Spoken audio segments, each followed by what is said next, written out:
اللي بيميز وصفتنا النهارده مش بس ان هي تطلع هشه معايا وقطنيه وطريه وجميله، لا كمان بتفضل طريه معايا اطول فتره. ايه السر اللي يخلي المخبوزات تفضل معايا طريه وجميله بالشكل ده؟ تعالوا نشوف.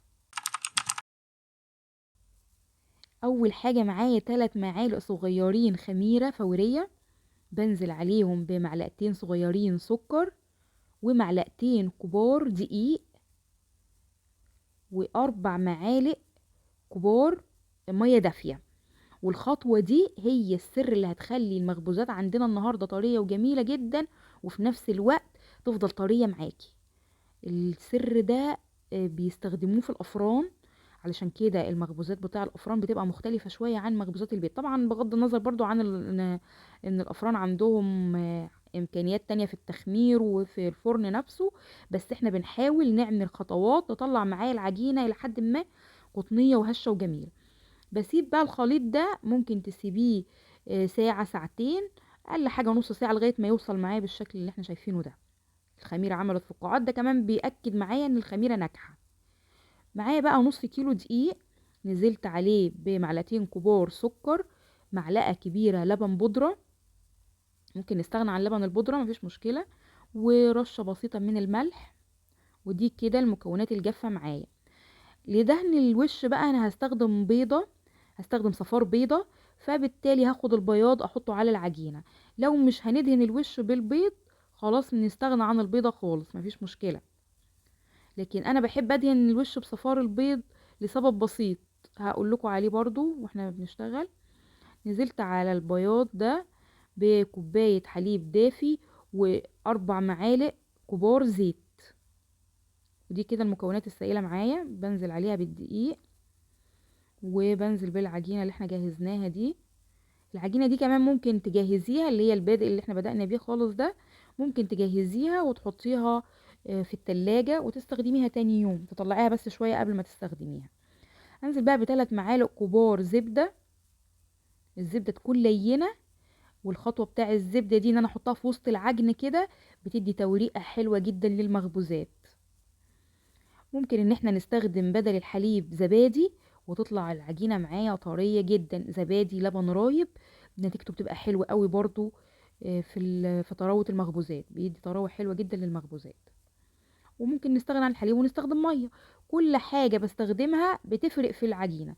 يعني الزبدة مثلا ممكن استغنى عنها واستخدم زيت، لكن انا من وجهة نظري نتيجة الزبدة حلوة قوي كريحة للمخبوزات وكتوريقة، بتدي توريقة برضو حلوة قوي. ابدا اعجنها كويس جدا لغايه العجينه ما تسيب ايديا، ما تبقاش بتلزق خالص. في نفس الوقت هي طريه، طريه لكن مش بتلزق في الايد، طريه ومطاطيه معايا كده لكن مش بتلزق في الايد.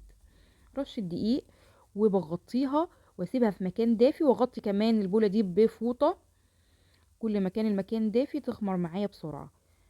اختمرت معايا بالشكل ده، ابدا بقى اشكلها. طريقه التشكيل زي ما انت حابه، لكن انا شايفه الطريقه اللي انا هوريها لكم النهارده دي سهله جدا وسريعه في التشكيل. بتبقى طريقة شبه طريقة البوريك بتاع الأفران شوية. فبفردها بالشكل ده بسمك نص سنتي، أهم حاجة ان انتي تخليها كلها متساوية عشان يطلع كله في حجم واحد. السمك ده كويس حوالي نص سنتي اهو. أبدأ بقى أقطعها بأي قطاعة عندك مدورة أو كوباية، مفيش أي مشكلة من تقطيعها. وممكن كمان ان احنا نفردها اسطوانة ونقطعها قطع صغيرة شبه الكايزر كده.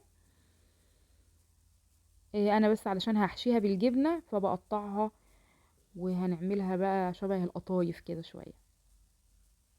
طبعا العجينة اللي هتطلع بلمها وبسيبها ترتاح، على ما بتشكلي دول بتكون ارتاحت، علشان تتفرد معاكي بسهولة لازم ترتاح تاني شوية تاني بعد ما تفرديهاش على طول، يعني سيبيها كده 5 دقايق علشان تتفرد معاكي بسهولة، ما تتعبكيش في الفرد. قطعتها كلها كده بالشكل ده. هلم بقى دول واغطيهم، حطيهم برضو في نفس البولة كده وغطيهم علشان ما ينشفوش. ومعايا بقى جبنه. الجبنه اللي انا استخدمتها هنا جبنه اسطنبولي، بس ضفت لها جبنه قريش. الجبنه القريش في الحشوات بتبقى حلوه جدا. المخبوزات دايما بتمتص الجبنه وتفتحيها من جوه كده وتلاقيها فاضيه، الجبنه القريش بقى بتفضل موجوده، المخبوزات ما بتمتصهاش وبتفضل موجوده. هوريلكم برضو في النهايه، انا ما كانش عندي كميه جبنه قريش تكفي الحشوه، فضفت لها جبنه اسطنبولي. ممكن طبعا تستخدمي اي نوع جبن بتفضليه، لكن الجبنه القريش نتيجتها احلى. وكمان ملحها ما بيبقاش زياده قوي، فبتقلل برضو الملوحه. اهم حاجه بس تصفيها من الميه كويس جدا لو فيها ميه، تحطيها في مصفى كده وتضغطي عليها. بصوا طريقه التشكيل ازاي سهله. بقفلها زي القطايف كده، واتاكد انها اتقفلت كويس جدا، لانه لما يختمر ممكن يفتح معاكي، فتتاكدي ان انت ضغطه كويس قوي عليه. الصينيه بتاعتي او الصاج هدهنه بالزيت كويس علشان العجينه دي بتلزق، وارصه متباعد شويه عن بعضه، لان احنا هنسيبه يختمر تاني، ولما بيدخل الفرن كمان حجمه بيزيد، فانا مش عايزاه يلزق في بعضه، فنخليه بعيد شويه عن بعضه كده. الكمية دي عملت معايا اللي هو نص كيلو، عمل معايا حوالي 35 قطعة بالحجم اللي احنا شايفينه ده. هغطيه بقى بفوطة واسيبه برضو في مكان دافي، خاصة لو احنا بنشتغل في المطبخ بتاعنا بارد او في الشتاء، فبيبقى محتاج ان هو يتساب في مكان دافي شوية. ضربت بقى صفار البيضة اللي احنا كنا مغطينها وشايلينها مع معلقة حليب وبدهن بيها. ميزة الدهن بصفار البيض بيخلي السمسم اللي انا هحطه او حبة البركة يلزق معايا، وبيدي لون جميل واصفر كده ولامع للمخبوزات. مش عايزين نستخدم صفار البيض خالص مش مشكلة، ممكن ندهن بمعلقة حليب مع ذرة بسيطة من النسكافيه، وممكن معلقة زبدة معاهم، بيدي لمعة برضو جميلة وحلو. بس هو عيبه بس مش بيلزق السمسم وحبة البركة عليه كويس، بيبدأ بقى يسقط منك بعد ما المخبوزات تستوي، فأنا بفضل صفار البيض. وعلشان الريحة ممكن برضو تضيفي نسكافيه عليه، وممكن تضيفي فلفل اسود، ولو الحشوة مش مالحة تضيفي فانيليا. دخلتها بقى الفرن، لازم الحرارة تبقى عالية معايا في المخبوزات دي علشان ما تنشفش معايا في الفرن.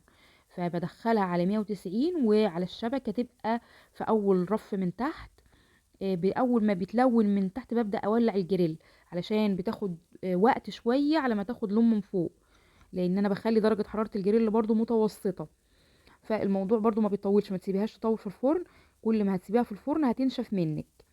بصوا بعد ما برد كمان شايفين ازاي طري معايا وجميل، وتحسوا ان هو فيه توريقة. اما هفتحها لكم كمان هتشوفوا ازاي انا اللون، بصوا اللون من تحت مش واخده لون جامد ولا من فوق كمان. بصوا ازاي كأنها فيها توريقة، مع ان احنا ما ورقناهاش ولا حاجة، بس تحس ان هي متورقة. والجبنة القريش لسه موجودة جوه. طبعا المخبوزات بتمتص الجبنة التانية اللي هي الاسطنبولي او اي نوع تاني، لكن الجبنة القريش بتفضل. لو عايزة تحافظي عليها اطول من كده، يعني ممكن تقعد معاكي فترة طويلة جدا في الفريزر بقى، في نفس اليوم الخبز تحطيها في علبة وتغطيها كويس جدا، غلفيها كمان بستريتش، طلعيها بقى حطيها في الفرن في الميكروويف، بتبقى طريه كانها معموله في نفس اليوم. شايفين ده شكلها بعد ما جمدت وسخنتها في الميكروويف. جربوا بقى الوصفه، ما تنسوش تعملوا لايك للفيديو، والسلام عليكم ورحمه الله.